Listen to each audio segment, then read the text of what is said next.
what's all this phonics about? This is something I hear from parents so often because they didn't learn phonics at school. That's not how they were taught to read and write. So a lot of terms are unfamiliar. They don't want to get it wrong, of course. You don't want to get it wrong. But at the same time, it can be a little bit overwhelming. So phonics is how we teach children now to learn to read and write.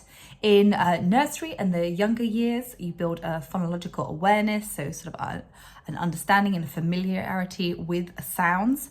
And then in reception, that is when you start connecting sounds, letter sounds, to the actual letter themselves. So rather than teach the alphabet, we start off with some key sounds. So primarily, most phonics schemes, and there are many different ones out there, most phonics schemes will teach s, a, t, p, I, n. So sat pin, as we like to refer to it as. So you will work your way, or your little one will work their way through all the letters of the alphabet, but not in alphabetical order. And they will learn the sound that each letter represents. They will learn what the sound is. They will learn how to write the letter. And the reason why we start is with these first few letters is because quickly children can then start using them to build words and to sound out words and to write words. So SATPIN, as we as adults would probably think of them, they can be used to make quite a lot of different words. So it's quite empowering for children from the start, and it means it's less boring as well, because no one wants to be stuck learning a whole load of letters that they then can't do anything with. So you may hear terms like phoneme. That means the letter sound. I say to the children when we're having trouble trying to remember it, I say phone, you hear stuff on the phone. So it's a phoneme, something that you hear, the sound that you hear. Then we have a grapheme. So that's the written letter. There's not really an easy way to remember that one. You could do, I quite like the one where you think of it as like graphite, which could be used to write with, but it's not really something 4-year-olds are going to have any association with. So that won't help you out there. So grapheme is the written letter, phoneme is the sound. Now you start off learning these, and then you will start to hear exciting terms like digraph and trigraph. Now a digraph, di means two from Latin, so a digraph means two letters that make one sound. So for example, you will have this one. This is one of my favorite early ones, as is this one. So the s and the h separately, but together they make the sh sound. Then we've got e and e. We don't go e, they make the e sound, e. So sh, e, p, you could even have from those. So that's a digraph. And then we have trigraph. Tri means three, like triceratops, I like to think of it as. So a trigraph is three letters that make one sound.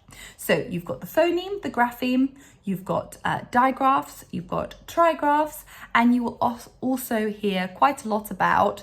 Now the terminology can vary a bit from phonics scheme to phonics scheme, but you will hear about tricky words or red words. There are a few other different terms for them, but essentially these are words that can't be sounded out. So even using the new phonics knowledge your child will acquire, these words just can't be sounded out. So for example, one of the first ones they will learn is, this is I. Then you've got the, if we sounded it out, no, that's not a word, is it? This is the, tricky word, the. Then this one is, with tricky words, some of them can be broken down somewhat, and that makes them easier to learn. The is a bit of a difficult one, but you've got ones like go and no. So you've got the g, you can hear the g, it's the o here that makes the o sound. That's the tricky bit. G, o, go. N, o, no. So again, the n, we can hear the n, but it's the o making the o sound that's tricky. Okay, and as they learn more phonics, they will later learn that yes, the o can make the o sound, and there will be tricky words that they have initially learnt that a year later they will realise are no longer tricky because their phonics knowledge has grown so much. But they are words that are used so frequently that we need to learn how to spell them from an early starting point. Otherwise, their ability to write things would be very much held back. So digraphs and trigraphs can also be referred to in different programs. So you might have things like special friends. The Read Write Inc program calls them special friends because, you know, they're together and they're special. I prefer digraph and trigraph myself. I'd never liked the special friends version that much from Read Write Inc, but it is whatever terminology the phonics program that your little one has at school that you will become familiar with. Digraph and trigraph are the most commonly used. So, phoneme, grapheme, digraph, trigraph, tricky words or red words. You will also hear a little bit about things like CVC words. So, when your little one is starting out, CVC words, so consonant, vowel, consonant. Okay, we've got our vowels A, E, I, O, U, and all other letters are consonants. So CVC words are the ones that they start off being able to do. So you'll have ones like s, at, sat, sat. You can also have, for example, p, I, g, p, I, g, p-ig, pig. So CVC words, they are just 3 sounds. They are the very first ones your little one will start off learning to read and write. So those are kind of the key starting blocks of phonics. There will be other terminology that they learn as they go along. You will also hear about blending and segmenting. So blending is when you put the sounds together, just as I was demonstrating there. So at,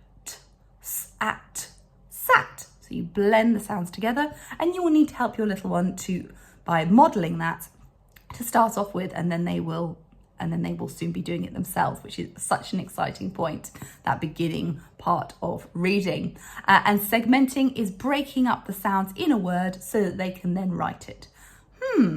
Pig. What can I hear in pig? Let's break it down. Let's segment it.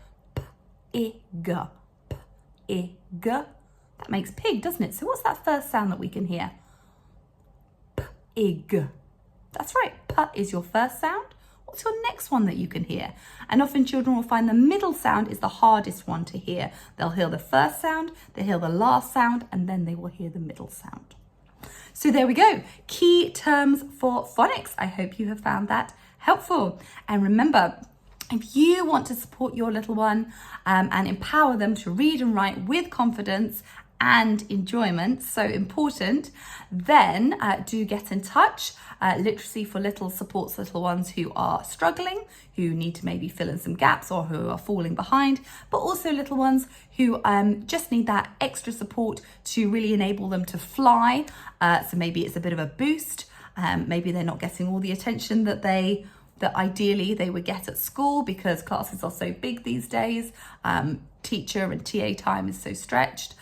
So maybe you just want to give them that opportunity to really fly and succeed, fulfill their potential. So do get in touch, book a free call and find out about what Literacy for Littles has to offer. Bye.